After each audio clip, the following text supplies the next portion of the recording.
El paso de un narcisista por tu vida, ya sea como padre o madre, en el trabajo, amistad o relación romántica, pone todo lo que sabías y lo que creías saber acerca del mundo patas arriba. Lo que creías que era un mal día, tener mal genio o un carácter difícil, resulta que era algo más complejo y sobre todo más complicado de digerir. Esto va a afectar a tus creencias que tienes no solo sobre el mundo, sino también sobre ti mismo. Las personas que han pasado por esto se encuentran muchas veces solas o no saben a quién acudir. Además, empiezan a elaborar una serie de ideas que, si bien pueden partir de una base de cierta verdad, terminan siendo totalmente erróneas o equivocadas. También pueden llegar a ser limitantes. Y esto nos sucede a todos por los sesgos cognitivos con los que nuestra mente opera y también por la manipulación del narcisista. Por lo que podríamos decir que es una mezcla. Pero ¿a qué ideas erróneas o limitantes me refiero? ¿Cuáles son? En este vídeo vamos a ver 11 ideas erróneas y limitantes que puedes llegar a tener después del abuso narcisista. Además, la última se habla muy poco y más bien se está diciendo todo lo contrario, aunque no se acierta, por lo que quédate hasta el final. Pero antes, si eres nuevo o nueva en el canal, por favor, suscríbete y dale a like para hacer que el vídeo llegue a más personas. Muchas gracias.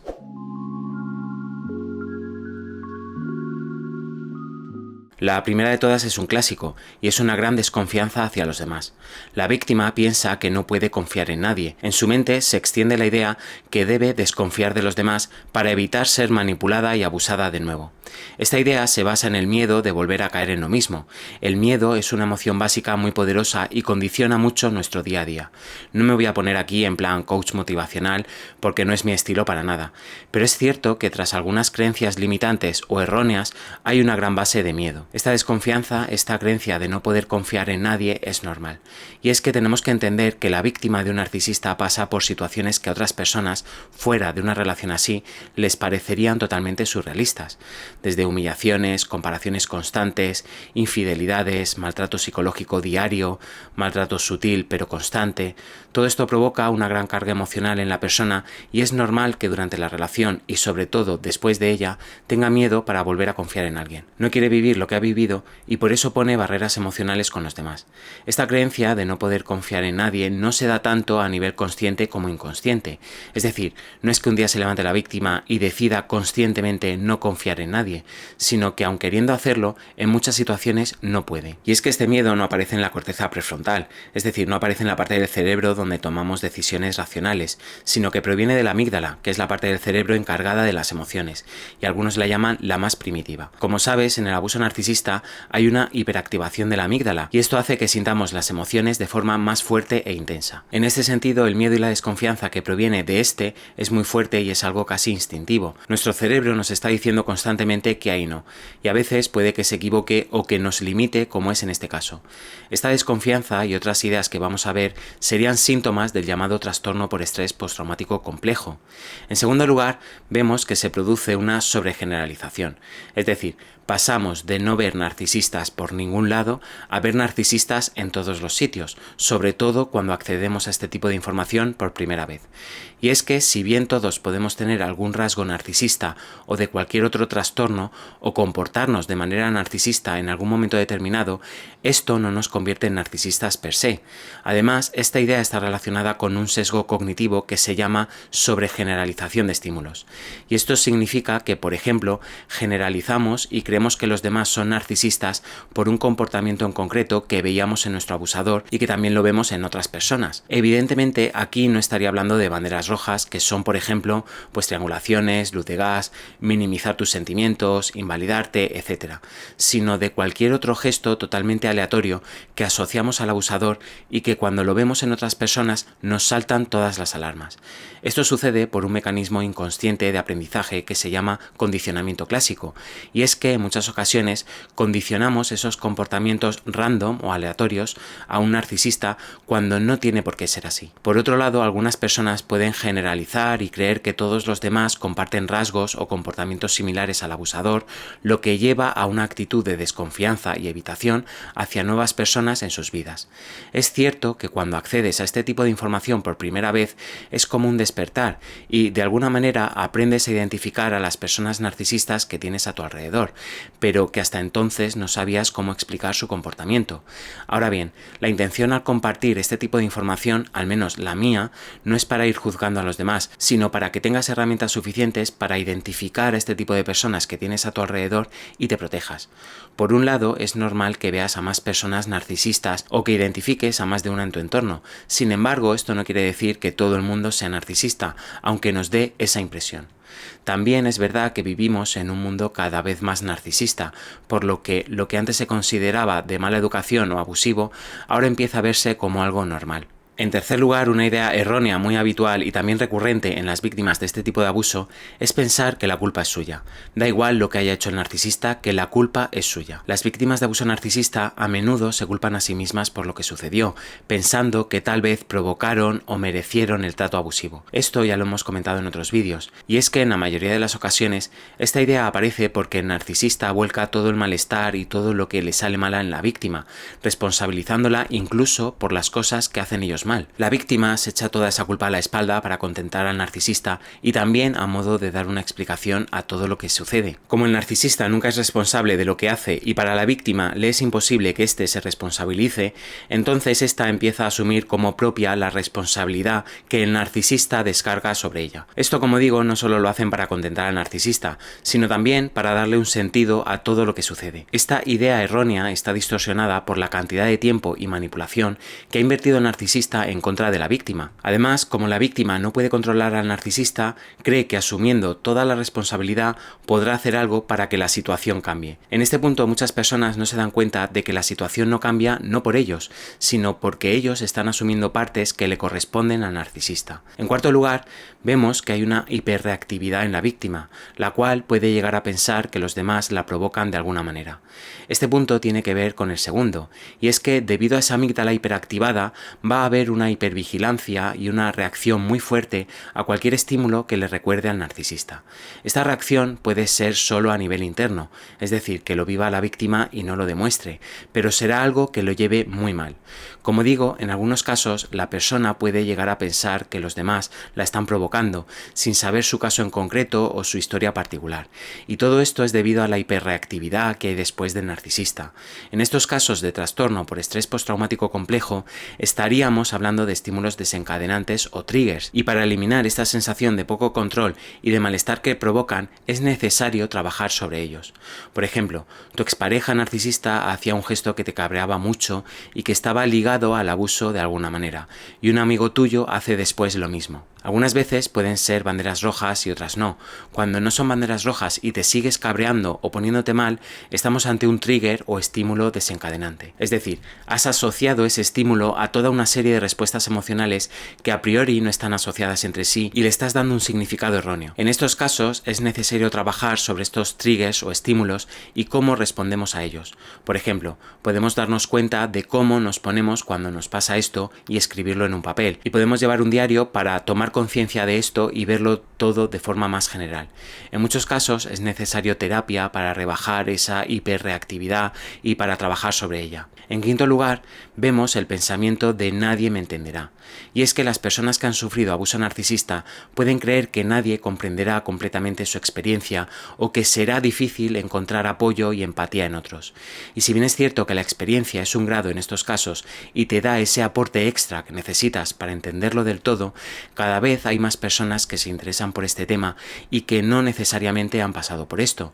También, tristemente, cada vez hay más personas que sí que lo han pasado o que lo han pasado pero no se han informado sobre el tema, y cuando lo compartes con ellos les resuena por dentro todo lo que les dices. Bueno, esta creencia no es irracional del todo, no es errónea del todo, ya que tiene una gran parte de verdad. Con todo, no podemos hacer de menos a las personas que no lo han pasado, pero que se interesan por nosotros y quieren comprenderlo. En sexto lugar, vemos que no merezco amor o felicidad.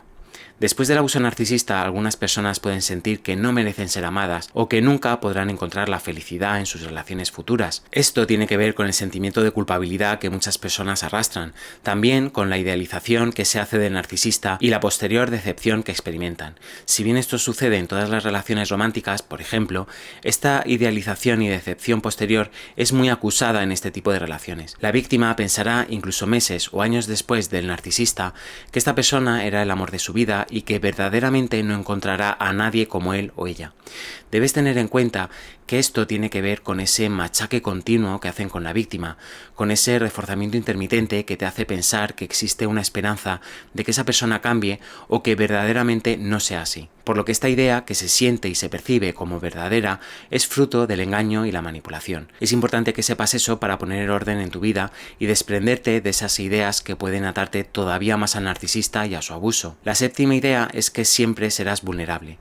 Existe una sensación de vulnerabilidad que se puede afianzar después del narcisista, lo que lleva a la persona a creer que siempre estará expuesta a ser lastimada o manipulada. Esto tiene que ver con el miedo del que hablábamos antes y esa desconfianza que crece y se afianza en la víctima, pero esto va más allá, y es que en estos casos la víctima se sentirá completamente desamparada y será precisamente por esa sensación de indefensión y de vulnerabilidad por la que creará barreras con los demás. Puede llegar a creer que todo el mundo manipula o que quiere aprovecharse de ella, y es que los narcisistas eliminan toda fe en la humanidad y en las esperanzas que normalmente se pone en la gente. Cuando crees que algo puede salir mal y depende del narcisista, no solo sale mal, sino que sale peor. Este ataque continuo a la dignidad de la persona y a su bienestar emocional la deja totalmente desamparada psicológicamente. En octavo lugar encontramos la idea de mejor estar solo que mal acompañado. A raíz del abuso, algunas personas pueden temer tanto las relaciones interpersonales que eligen el aislamiento y evitan formar conexiones cercanas con otros. Y no me malinterpretes, es normal querer estar solo y no relacionarse con nadie de forma cercana tras un narcisista por tu vida. Además, no solo es normal, sino sano, ya que te dará la oportunidad de procesar todo lo que has vivido y digerirlo de la mejor manera. Sin embargo, esta soledad extendida considerablemente en el tiempo y con todas las personas de tu alrededor te puede terminar debilitando. Aquí no estoy diciendo que tengas que buscarte una nueva pareja si has terminado con la anterior, o unos nuevos padres o hijos si el problema ha sido con ellos. No me refiero a eso. Por supuesto, uno tiene que hacer lo que le apetezca, pero si esto se extiende a todo el mundo que conoces, te encierras en una cueva y no quieres salir de ahí, el único perjudicado de eso eres tú. Y de alguna manera es lo que quiere el narcisista, verte aislado y debilitado. Esto no quiere decir que tengas que forzar tus relaciones sociales, porque entiendo que tal vez lo que menos te apetezca sea quedar con más gente y sobre todo al principio. Lo que quiero decir es que no estás solo y que no termines haciendo precisamente lo que el narcisista quiere que hagas, que es eso, estás solo, porque de alguna manera te debilita. Por lo que, aunque sea un mensaje o una llamada, cuida de tus relaciones sociales porque pueden aportarte mucho y tú a ellos, sobre todo a la hora de recuperarte. En noveno lugar, la víctima puede pensar que es incapaz de poner límites, y es que las víctimas de abuso narcisista pueden sentir que no tienen derecho a establecer límites en sus relaciones o que hacerlo las llevará al rechazo o ira por parte de los demás. Eso es algo que he visto en muchas personas que han pasado por esto, y es que no se atreven a poner límites personales o a decir que no a algo que no quieren. Tienen miedo de la reacción de los demás, pero no como alguien que no haya pasado por esto y que pueda tener miedo también a esa reacción, sino que este miedo va mucho más allá. Literalmente les es imposible decir que no o decir lo que quieren por miedo a la reacción del otro. Esto puede darse en personas que no han vivido esta clase de abuso, pero es muy habitual en personas que sí que han convivido con un narcisista. Ese no siempre significaba después tratamientos de silencio, humillaciones, vejaciones, etc. Por lo que la persona tiene verdadero pánico a establecer límites saludables para él o para ella. Además, esto también ocurre por la indefensión aprendida, y es que el narcisista te condiciona a pensar que hagas lo que hagas, estás perdido. Esto te lleva a no intentar nada, a esperar que el otro cambie, o que se dé cuenta de lo que está haciendo, y otros comportamientos parecidos. Cuando la persona tiene este tipo de pensamientos, le costará mucho establecer límites saludables, es decir, límites que le ayuden a tener relaciones saludables con los demás, sin que ninguna de las partes se aproveche de la otra y haya un cierto equilibrio. Cuando este pensamiento está presente, es necesario trabajar sobre él, ya que puede limitar mucho la vida de la persona. En décimo lugar, encontramos que la persona piensa que no merece éxitos ni logros. Las personas que han experimentado abuso narcisista pueden desarrollar una creencia limitante de que no merecen tener éxito en la vida o alcanzar sus metas debido a la manipulación pasada que les hizo sentir inadecuados o incapaces. Esta idea puede llevar al autosabotaje y la evitación de oportunidades prometedoras. O sea, la persona simplemente se estanca y no hace uso de sus capacidades para salir adelante.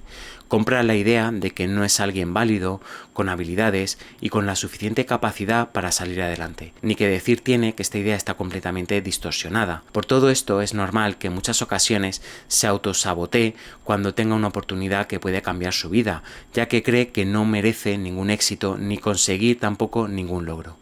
Esta idea nuevamente es muy típica y habría que trabajarla en terapia. Y bueno, la última idea, que a veces llega a ser errónea de tantas veces que se ha repetido y que no se ha explicado bien del todo, es acerca de la intuición. Y es que efectivamente, cuando has atravesado un periodo de abuso narcisista, los psicólogos y psiquiatras recomendamos fiarnos más de nuestra intuición. Y esto a priori es una idea que va en contra de la idea clásica de cómo tiene que ser la terapia en psicología. No es que tratemos de invalidar al paciente, pero sí de hacerle reflexionar sobre un montón de condicionantes y sesgos que a lo mejor no conoce o que no tiene en cuenta. Y es que esta idea de que te tienes que fiar más de tu intuición o que tu intuición nunca falla no es del todo así. Evidentemente, si has vivido una experiencia de abuso narcisista y te has informado sobre el tema, vas a identificar mucho más rápido que antes y mucho mejor que otras personas a un narcisista. Pero esto no quiere decir que tu intuición nunca falle, o que leas el pensamiento de las personas, o que seas omnisciente y con una mirada ya sepas si alguien es narcisista o no. No, esto no es así y tampoco funciona así. Con esto no quiero contribuir a acrecentar más la confusión en las víctimas, pero sí que quiero que reflexionemos todos sobre lo que es psicología real y lo que no. De hecho, si como digo, has pasado por todo eso, pero no has trabajado en tus traumas, esa confusión será muy grande y por tanto esa intuición fallará bastante más. Y es que esta idea que cacarean muchos coaches y psicólogos acerca de que te fíes siempre de tu intuición, de que todo lo que piensas es correcto y de que nunca te vas a equivocar, no es cierto.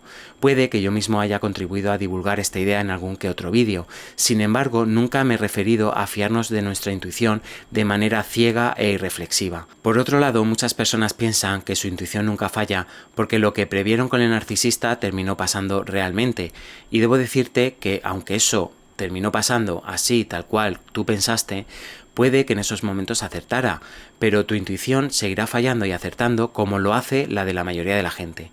Puede que un poco más afinada cuando se trate de narcisistas, por supuesto, pero de repente no nos convertimos en personas con superpoderes que lo sabemos todo. Y más cuando no hemos trabajado en todos los problemas que se derivan del abuso, como son la hipervigilancia, la sobregeneralización de estímulos, etc. Sé que esta idea puede ser un poco controvertida, pero creo que es hora de explicar esto con más detalle, porque hay mucha gente que se toma esto al pie de la letra y no reflexiona cuando oye esto de confía más en tu intuición. Yo te digo que confíes en tu intuición, por supuesto que sí, porque es la gran olvidada en las relaciones narcisistas, pero hazlo sabiendo que también puedes equivocarte. Bueno, debes tener en cuenta que todas estas ideas son reacciones normales y comprensibles a las experiencias traumáticas vividas, pero creo importante destacarlas para identificarlas y para trabajar sobre ellas. Todas estas ideas que a veces nos confunden más y que no nos dejan avanzar se pueden superar con el tiempo y el apoyo adecuado, como la terapia y el contacto con personas que nos entiendan y también validen nuestra experiencia vivida. La recuperación después del abuso narcisista